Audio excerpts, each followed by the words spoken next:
Hey, what's going on, everybody? It's me, Laura, and welcome to my channel. Today, I'm going to be going through and answering some of your questions. So if you want to jump on, I'll be answering the live Q&A questions that we get today. So I'm really excited to be able to be here today and share with you guys. It's been kind of a busy week, but we always make it happen. So, I like to say hey to you guys. If you're on, make sure you say hey to me. You know how interactive I am. And I like to, say hey to my subbies. So I just first want to say happy Sunday to all the people out there. And I have your questions, your comments that you've left on my videos, and those are what I'm going to answer. But again, if you have any questions, please leave them in the comment section below or on the side or wherever it is. I'm not exactly sure. But I wanted to go through some of these. Yeah, I really need to go get myself together, like do something in my head for the week. So somebody asked me, do I suggest a test prep practice? This is from Transcendent One. Do you suggest a test prep practice? If there is something out there for you to prepare, absolutely. But the last time I checked, there wasn't anything to prepare to take the 911 test. The only thing that I saw that would have been even significant is typing, because I think that from my communication with others here on the platform is that's where a lot of people mess up, is the typing. So I would definitely suggest practice on your typing. Mark's here. Mark Logan. Hey, Mark. What's up? Happy Sunday. Yasmin says, I saw your critical exam video and took the exam. I just received the email. I passed with 100%. All right, girl. Congratulations. That's so exciting. Hockey and Life, etc. is here. Hey, how you doing? Happy Sunday. Let's see. So Transcendent One, I guess they watched the polygraph and panel interview video because they said prostitute question, huh? And yes, on your polygraph test, there's a written part and they ask if you've ever been a prostitute or if you've ever received money or goods for sex. So that is a question on the polygraph test. FYI, go watch that video so you can see what the questions are or how to deal with that. Katie Reed asks on the live, she says, do you have to pay for the testing or fingerprints, or does the company pay for all of that? The company takes care of all of that. At least they should. Anytime, honestly, like this is my thing with jobs. If they're asking me to pay for stuff, I really don't want to work there. Like, I shouldn't have to pay for all of this stuff to come and work for you. Like, you should definitely, unless it's like certain certifications that they're requiring you to have for the job.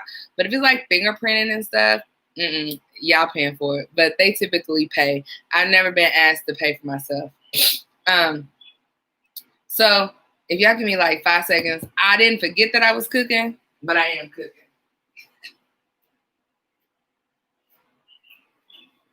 Okay. Anyway. Y'all, I'm trying to, cook dinner and stuff on Sunday. It's hard out here.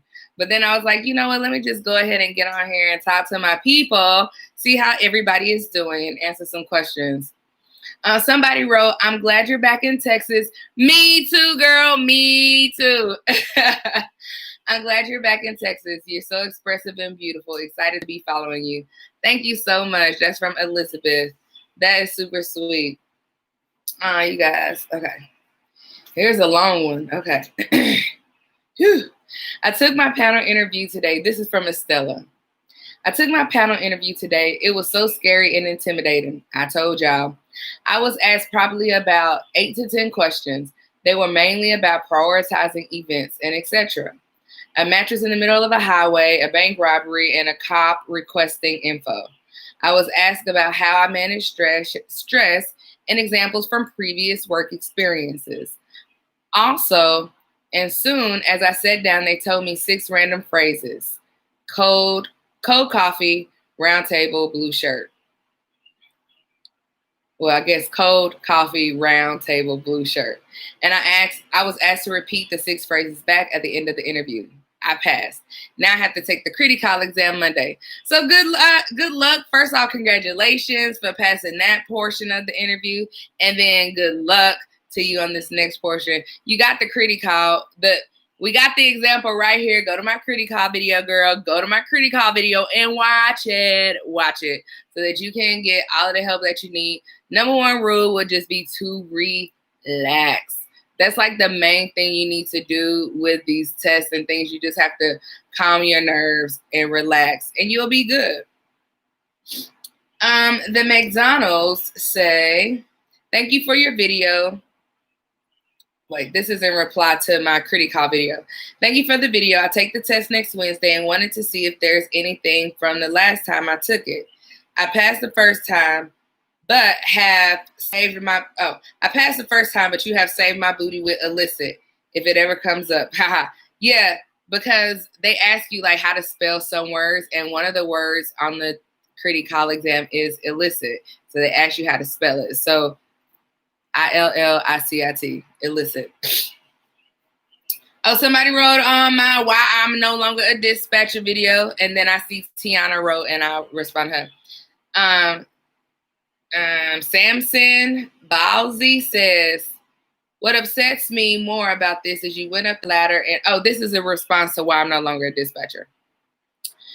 Is that you went up the ladder and they did nothing about it. Sadly, 90% of workplaces today are like that, and I hate it.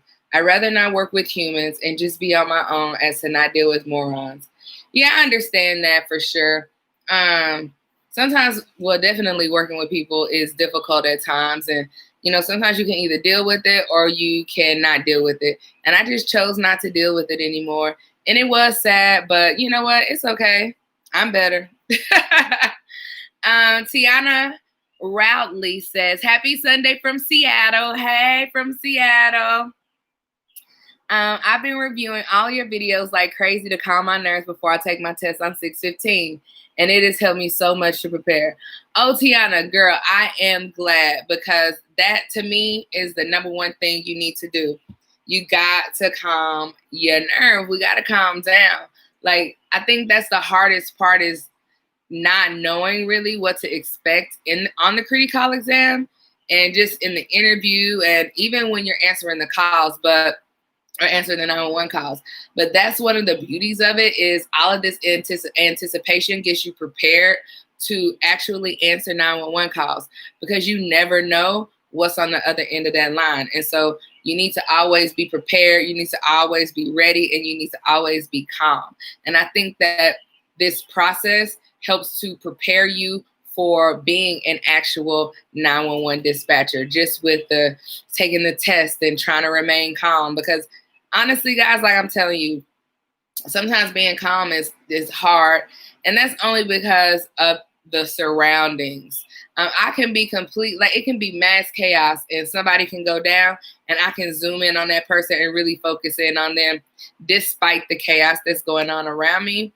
But that's just because I'm really calm. There are some people, though, who are not like that. There are some people who add to the chaos and don't know how to come down. And so as a 911 dispatcher, you have to be able to fight through that and talk to people and really de-escalate a situation on the phone. And that is sometimes pretty challenging. Kamora Rose says, how long did it take for you to complete your training in dispatch? Is it true that newly released from training dispatchers are allowed to still make mistakes? Like, is it normal? Okay, so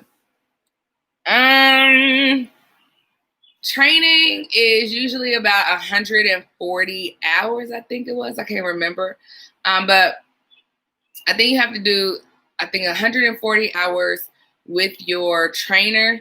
And then after you do, like in the classroom, I think it's 140 class. No, it's 40 classroom hours, and I think it's 100 hours with your trainer. And then you are eligible to be released. So once you've met a certain criteria, then you can be released. Once you're released, you're not. Everybody makes mistakes, right? We're humans. We're going to do that. even some dispatchers that have been dispatching for years and years and years still make mistakes. I mean, that happens. Sometimes you might, do a wrong keystroke, or you might, I don't know, read something incorrectly. Who knows? But no one is above reproach. Like, just because you're new doesn't mean that you're going to be like, oh, it doesn't matter that you messed up. No, it definitely matters. And you can still be in trouble if you mess up. Like, I remember I was a new dispatcher and just fresh, like on my own, and I messed up and I got, a reprimand because of that. So that doesn't matter. It is what it is. You have to be ready. Like, once you're released, once you're on your own, you're on your own. They like you to not make those mistakes if you can prevent it, for sure. Hockey and Life says, did you go to school for 911 dispatch or nah? Would you recommend it? I did not go to school to be a 911 dispatcher. I actually finished school in 2008, and I worked for a nonprofit and ran a nonprofit for several years before I was a 911 dispatcher. And so I have a lot of really great communication skills. I'm really good with people. I have compassion and empathy, but I can also be assertive when necessary. And those are really good characteristics and traits to have if you want to be a 911 dispatcher, because you have to be able to, one, control the call. I think that communicating on the phone is a very difficult thing because you're trying to make sure that the person who is on the other line understands everything you're saying, that they can give you the correct information, and that they can remain calm and do whatever it is that you need them to do. PAIs, which are called pre-arrival instructions, you need them to help the other person. So the best thing you can do is get them calm so that you can continue on with the situation. I'm going to answer a couple more questions. And like I said, I'm cooking, so I got to go over there and tend to my business. Someone says, I have orientation on June 2nd, 2020 at 6 p.m. Can you please guide me? Well, congratulations first off for getting hired and completing the entire process. That's to be shouted out for. That's to be excited about. However, I don't know what you mean by guiding you. I mean, if you mean like, okay, there's about a 6-week classroom period, and then you have OJT, at least at my agency, and you do various things during your classroom training, like you learn different SOPs or standard operating procedure. You learn if you are at an agency where you will cross-train, where you can answer police calls and medical calls, you get your police call certification, and then you get your emergency medical dispatch certification. So you do all of that. The agency I worked for, we went on, city tours so that we could know the roads and know what roads intersect at which roads, and which road turned into this street at the end, and where does the new city, like where are the city boundaries. My agency did that. I don't know if your agency will, but that's something that we did, which was very, very helpful for me. Not being from that city, it really helped me to understand, like, where the hell is everybody at? And when people would say, oh, I'm on, let's see, I'm on 635. Well, that's probably not the best example. I'm on 287. Well, sir, 287 doesn't go through this city. So let me know a different street. And people will argue you down. That's another thing. And I want people will fuss at you. People will fuss at you and tell you you are wrong when you know you're right. You will have a call coming in, and you can see exactly where they are pinging from. And they're telling you, I'm on the highway. And you're asking them which one. And they're like, 287. And 287 doesn't go through your city. Okay, you know that. And they are arguing with you because they are telling you that it does. And you know that it doesn't. It don't. And so sometimes you have to convince them to stop Look around. Like, what do you see on your left? Do you see I don't know, do you see a Papados? Do you see a Papados there? Oh, yes. Okay, ma'am. That is the, whatever highway that is. Because you know the city. And if you rely on citizens to always tell you the right thing, you can rely on them, but you also have to verify. So if they tell you an address and it's not pinging in that area, you need to confirm with them. Are you sure? Not are you sure, but, just confirm with them. And do you live, Hockey and Life, etc. says, do you live in the city you work in, or does it not matter? Or said, do you want to? Okay, so I chose to not live in the city that I worked in. And that was mainly because I did not want to know everything that was happening where I lived. I know some people do. Some people are like, I need to know all the crime. But when you literally know all the crime that's going on, like, I think that can be a bit overwhelming. So, like, I was like, nah, I don't want to live in that city. And plus, that city costs a little more than I was wanting to pay to live. So I was good living in Dallas, which is where I lived. And I was fine with that. Anyway, guys, I know this was not a long one. I may try to come back later on tonight and jump on, but I'm trying to cook and I really don't want to burn because my cousin is coming over and it's her birthday tomorrow and I'm going to make her a surprise if she doesn't know it. She doesn't even know my YouTube because she just found out I had one. But anyway, guys, thank y'all for watching. I will see you on the next video. Bye.